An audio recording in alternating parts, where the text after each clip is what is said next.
Assalamualaikum warahmatullahi wabarakatuh. Selamat malam untuk semua teman-teman yang mendengarkan podcast kisah nyata di channel kami ini.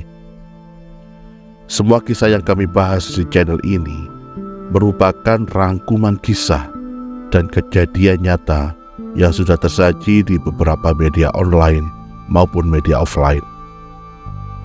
Tujuan kami merangkum kisah ini tidak lain hanya untuk sarana edukasi dan sarana kita untuk lebih berhati-hati dalam menjalani kehidupan sehari-hari, tentunya dalam setiap ucapan maupun tindakan kita nanti di berbagai kondisi. Sebelum teman-teman mulai mendengarkan pembahasan kami, alangkah baiknya teman-teman mempersiapkan diri dengan baik. Persiapkan juga camilan beserta kopi, karena kronologi akan kami beberkan tanpa berasumsi. Selamat mendengarkan.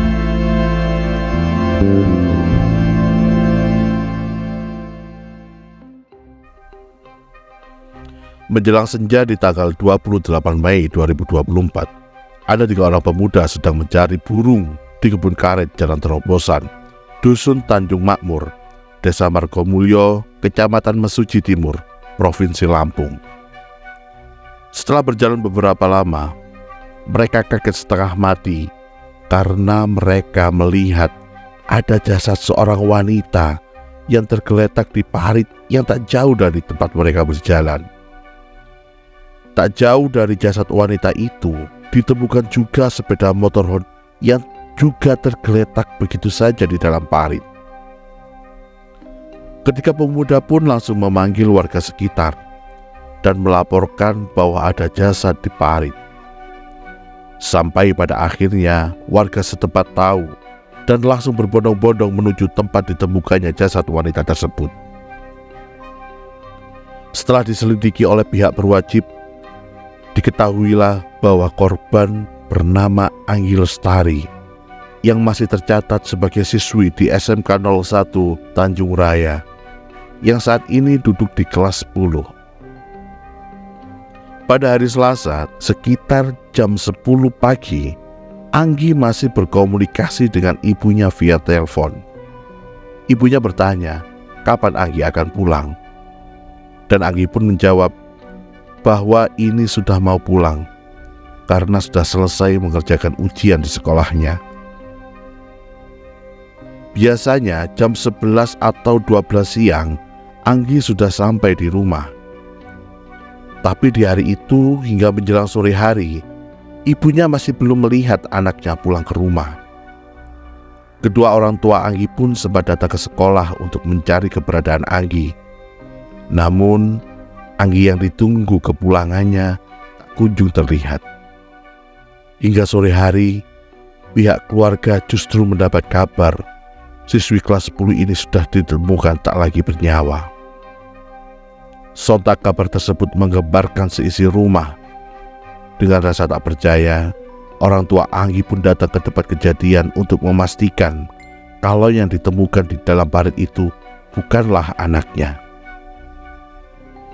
Tapi sesampainya di sana, ternyata memang benar. Sosok yang ditemukan di dalam parit merupakan Anggi Lestari yang tadi pagi masih sempat memberi kabar bahwa sebentar lagi dirinya akan pulang.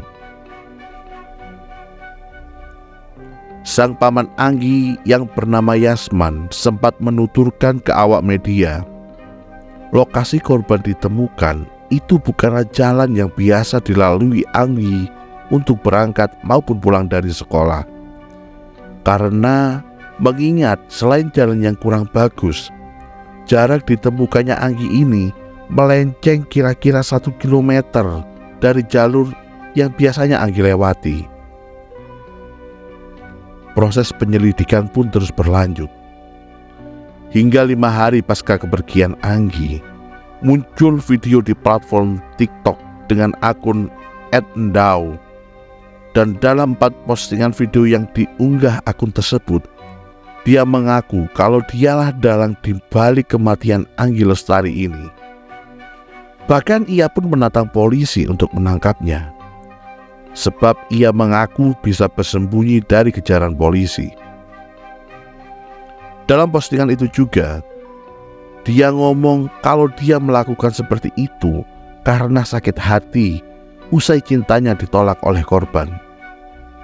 Tapi Kabid Humas Polda Lampung, Kombes Umi Fadila Astuti mengatakan kepada masyarakat untuk tidak percaya langsung atas beredarnya video TikTok tersebut.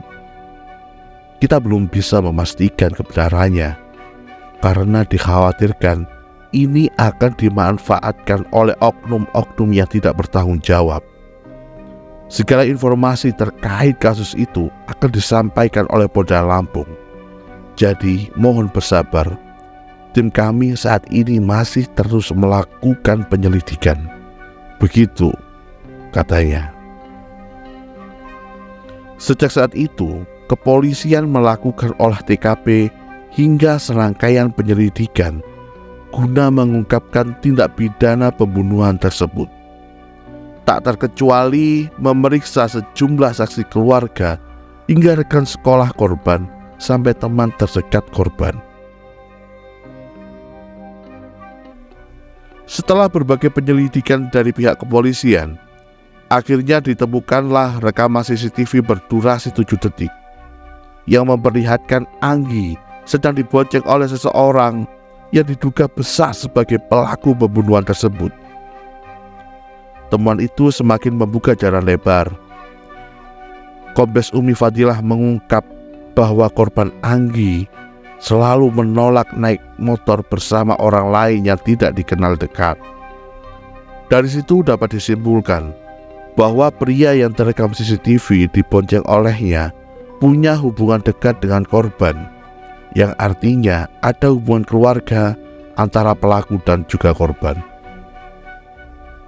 Sehingga penelusuran terus dilakukan di lingkup keluarga korban, dan sampailah terdeteksi bahwa pelaku merupakan paman dari Anggi itu sendiri.